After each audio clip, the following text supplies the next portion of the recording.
BJP ने अपने सभी प्रभारियों को टास्क दिया है कि मतदान के दिन अपने अपने बूथ क्षेत्र के पारंपरिक बीजेपी समर्थकों को दोपहर 12 बजे से पहले हर हाल में मतदान केंद्र तक पहुंचा देना है। आरएसएस का पूरा फोकस न्यूट्रल वोटर को अपने पाले में करने पर है। कम वोटिंग के ट्रेंड वाली विधानसभा सीट पर जब अधिक वोटिंग होती है तो अमूमन वह बदलाव के लिए होती है, ऐसा माना जाता है। अगर बांकीपुर में 5%, 10% भी वोट बढ़ जाता है तो बड़ा अंतर आ जाएगा। बांकीपुर उपचुनाव में प्रशांत किशोर, बीजेपी या आरजेडी, किसकी लगेगी लॉटरी? कल फैसला का है दिन। नमस्कार, आप देख रहे हैं सिटी पोस्ट लाइव। मैं हूं सृष्टि राज। बांकीपुर उपचुनाव के लिए 30 जुलाई को वोटिंग होगी और 3 अगस्त को रिजल्ट आएगा। बीजेपी जीतेगी कि प्रशांत किशोर या आरजेडी की रेखा देवी, इसका फैसला तो 3 फैक्टर तय करेंगे। बांकीपुर सीट पर महागठबंधन बीते 30 सालों से लगातार चुनाव हार रहा है। बीते 3 विधानसभा चुनाव के रिजल्ट को देखते हुए महागठबंधन यहाँ 44 से 50,000 के बीच में ही वोट उन्हें मिलता आया है। अब जीत हार का फासला जो है लगभग 40,000 वोटरों से भी ज्यादा है। तो आइए जानते हैं कि आखिर प्रशांत किशोर के मैदान में होने से बांकीपुर का चुनाव काफी दिलचस्प हो गया है और क्या मायने हैं इसके बारे में चीफ एडिटर श्रीकांत प्रत्युसर से। सर, अब क्या होगा यहाँ? देखिए, बीते 5 चुनाव में महागठबंधन का सबसे अच्छा प्रदर्शन 2015 में यहाँ हुआ है, जब कांग्रेस पार्टी के प्रत्याशी आशीष कुमार चुनाव मैदान में थे। उनको 46,992 वोट मिले थे, लगभग 47,000 वोट मिले थे। और उस समय खास बात यह थी कि नीतीश कुमार की पार्टी जेडीयू महागठबंधन के साथ थी, यानी लालू यादव की आरजेडी और कांग्रेस जेडीयू का गठबंधन था। तब 47,000 वोट मिला था। बीजेपी के नितिन नवीन ने उन्हें करीब 40,000 वोटों से हराया था। मतलब जब जेडीयू आरजेडी कांग्रेस का गठजोड़ था तब भी बीजेपी ने 40,000 वोटों से हरा दिया था। आप अंदाजा लगा लीजिए कि ये बीजेपी की कितनी मजबूत सीट है। और इन आंकड़ों से ये पता चलता है कि बांकीपुर में महागठबंधन से बहुत ज़्यादा ताकतवर बीजेपी बांकीपुर में है। और इस उपचुनाव में प्रशांत किशोर के उतरने से आज की तारीख में आरजेडी की ताकत कम हुई है। ग्राउंड से मिल रहे जो इनपुट्स हैं उसके आधार पर हम कह सकते हैं कि anti BJP voter Prashant Kishor की तरफ शिफ्ट होते हुए दिखाई दे रहे हैं। हालांकि प्रचार आखिरी 2 दिनों में तेजस्वी यादव ने माहौल बदलने की कोशिश की है और उनके उतरने से प्रशांत किशोर की चुनौती बढ़ी है। सर, तो क्या उनके मैदान में उतर जाने से वहाँ की लड़ाई बदल गई? बिल्कुल। देखिए, पहले तो लग रहा था कि भाई लड़ाई बीजेपी प्रशांत किशोर के बीच सीधी है, क्योंकि इस सीट पर त्रिकोणात्मक संघर्ष की नौबत कभी नहीं आई। हमेशा लड़ाई आमने सामने की रही है बीजेपी और आरजेडी या कांग्रेस में। और जीत हार का फासला भी 40,000 से हमेशा ऊपर रहा है। पिछले चुनाव में 51,000 का अंतर था। अगर आरजेडी आखिरी समय में लड़ाई को त्रिकोणीय बना लेती है, क्योंकि तेजस्वी यादव ने 2 दिन तो एड़ी चुटी का जोर लगाया ही है, तो इसका सीधा फायदा बीजेपी को मिलेगा। बीजेपी तो परेशान थी कि तेजस्वी यादव मैदान में दिखाई नहीं दे रहे हैं, और आखिरकार तेजस्वी यादव मैदान में आ गए तो बीजेपी की मुश्किल आसान हो गई है। प्रशांत किशोर की राह मुश्किल हो जाएगी अब, क्योंकि उनकी पार्टी का बेस वोट करीब, जैसा कि मैंने पहले बताया, हर डिबेट में बताता हूँ कि 7,000 8,000 के आसपास है। लेकिन वोटिंग से पहले वाली रात में आरजेडी वोटर अगर छिटकते हैं, मतलब आज की रात में अगर वो अपना फैसला बदल लेते हैं, प्रशांत किशोर की का साथ दे देते हैं, तो प्रशांत किशोर कांटे की टक्कर दे सकते हैं। देखिए, 3,89,000 वोटर हैं बांकीपुर विधानसभा क्षेत्र में, और बीजेपी की सबसे बड़ी ताकत मिडिल क्लास और स्ट्रॉन्ग वोटर है। कायस्थ, भूमिहार, ब्राह्मण, वैश्य का सामूहिक वोट बैंक बीजेपी के पक्ष में एक तरफा हमेशा जाता रहा है। और इसी ताकत की बदौलत बीजेपी यहाँ 1995 से कोई भी चुनाव हारी नहीं है, और वोट हमेशा 50% से ज़्यादा उसे मिलता रहा है। सर, तो इस सीट पर मिडिल क्लास और व्यापारी और पढ़े लिखे लोगों की संख्या भी ज़्यादा है। हाँ, मैंने बताया ही कि बीजेपी अपने स्कोर समर्थकों को बचाने के लिए एड़ी चुटी का जोर लगा रही है। तो प्रशांत किशोर इसमें सेंध लगाने की लगातार कोशिश कर रहे हैं। शुरू में दिख भी रही थी बहुत बड़ी सेंध मारी, लेकिन बीजेपी ने जब एड़ी चुटी का जोर लगाया तो बहुत डैमेज कंट्रोल हुआ है। प्रशांत किशोर लगातार अपनी जनसभाओं में लोगों को समझा रहे थे कि बीजेपी ने आपको टेकन फॉर ग्रांटेड ले लिया है। प्रशांत किशोर लोगों के बीच राइट पीपल, राइट थिंकिंग, मतलब सही लोग सही सोच के अपने विचार को बता रहे थे। उनसे व्यवस्था में बदलाव के लिए वोट करने की अपील कर रहे थे। बांकीपुर पटना का एक प्रमुख शहरी इलाका है। प्रशांत किशोर और उनकी टीम पारंपरिक जातिगत नारों के बजाय ड्रेनेज, जल जमाव की समस्या, ट्रैफिक प्रबंधन, इंफ्रास्ट्रक्चर, हायर एजुकेशन और युवाओं के पलायन जैसे मुद्दों को उठाते रहे हैं। लोगों को मिलने वाली सुविधा पर ध्यान दिला रहे हैं। उनके समर्थक लोगों को समझा रहे हैं कि इसी बीजेपी शासन में जहानाबाद की नीट छात्रा हत्याकांड हुआ, उसको न्याय नहीं मिला। आरा के भरत तिवारी का फेक इनकाउंटर हुआ, किसी को न्याय नहीं मिला। तो अब सवाल ये उठता है कि नाराजगी तो है लोगों में इन मामलों को लेकर, लेकिन क्या नाराजगी इस हद तक है कि बीजेपी की प्रतिष्ठा को, बीजेपी के हार्डकोर वोटर चोट पहुंचाएंगे? ये सवाल है ना। तो नाराजगी का इजहार तो उन्होंने कर ही दिया है और बीजेपी ने मनाने की कोशिश भी की है। तो कोई जब नाराज होता है तो कोई गारंटी नहीं ना रहती है कि नाराजगी हमेशा बनी रहेगी।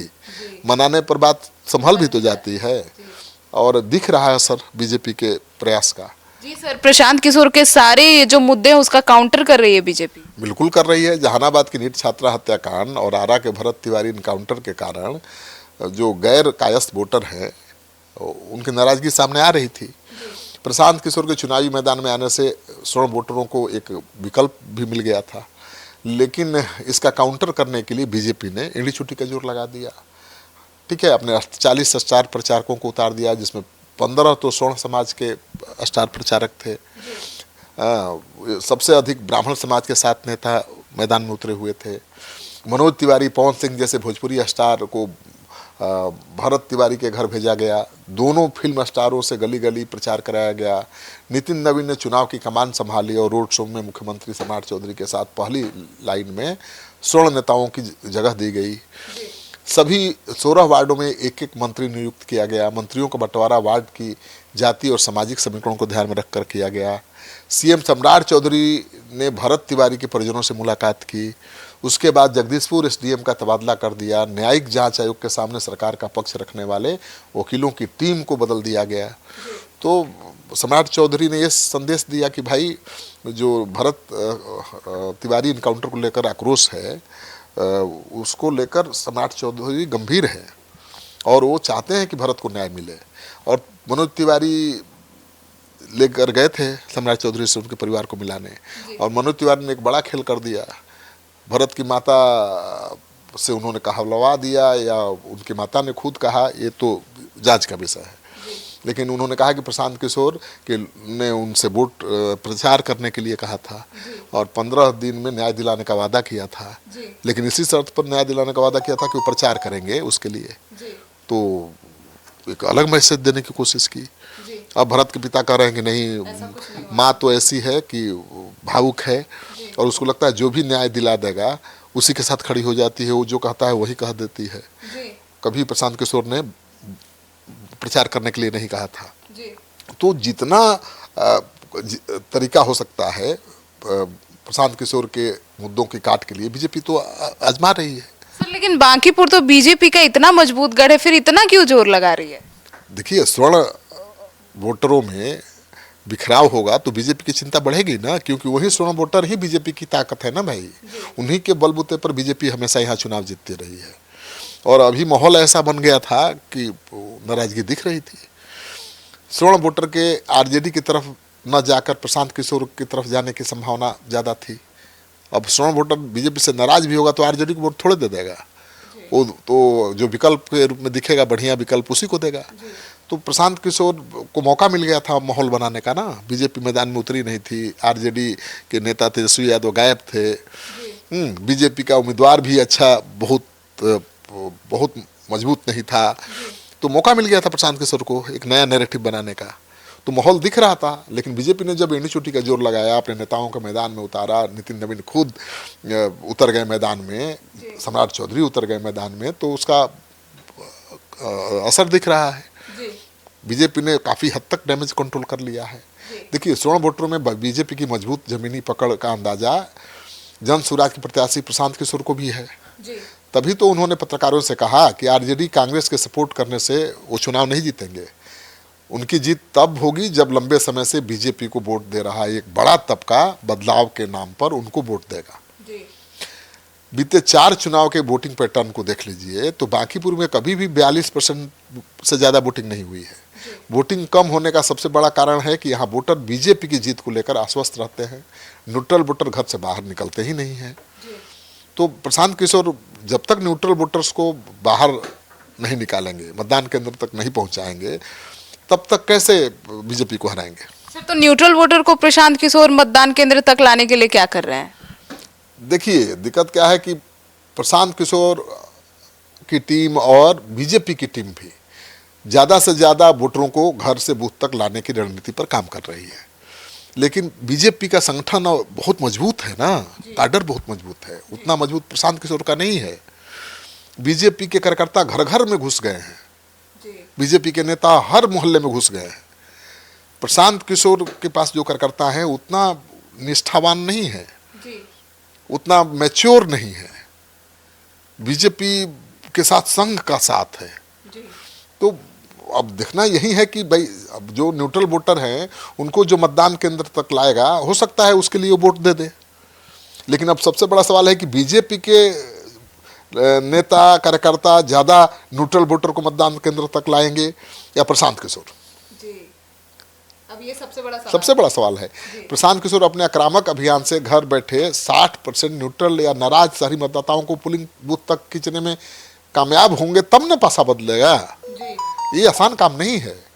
बीजेपी ने अपने सभी प्रभारियों को टास्क दिया है कि मतदान के दिन अपने अपने बूथ क्षेत्र के पारंपरिक बीजेपी समर्थकों को दोपहर 12 बजे से पहले हर हाल में मतदान केंद्र तक पहुंचा देना है। आरएसएस का पूरा फोकस न्यूट्रल वोटर को अपने पाले में करने पर है। कम वोटिंग के ट्रेंड वाली विधानसभा सीट पर जब अधिक वोटिंग होती है तो अमूमन वह बदलाव के लिए होती है, ऐसा माना जाता है। अगर बांकीपुर में 5% 10% भी वोट बढ़ जाता है तो बड़ा अंतर आ जाएगा। ज़्यादा संभव है कि बढ़े हुए वोटरों में से बड़ा हिस्सा प्रशांत किशोर की तरफ चला जाए। इसलिए अगर वोटिंग प्रतिशत में बढ़ोतरी होती है तभी प्रशांत किशोर को फायदा होगा। हालांकि 40% के आसपास ही या उससे कम वोटिंग हुई तो बीजेपी को हराना बहुत मुश्किल है। तो सुना आपने, तो अब देखना होगा कि आखिर कितना % वोटर्स जो है वो कल बांकीपुर उपचुनाव में मतदान करने मतदान केंद्र तक पहुंचते हैं। आपकी क्या राय है, कमेंट सेक्शन में जरूर बताइएगा। धन्यवाद।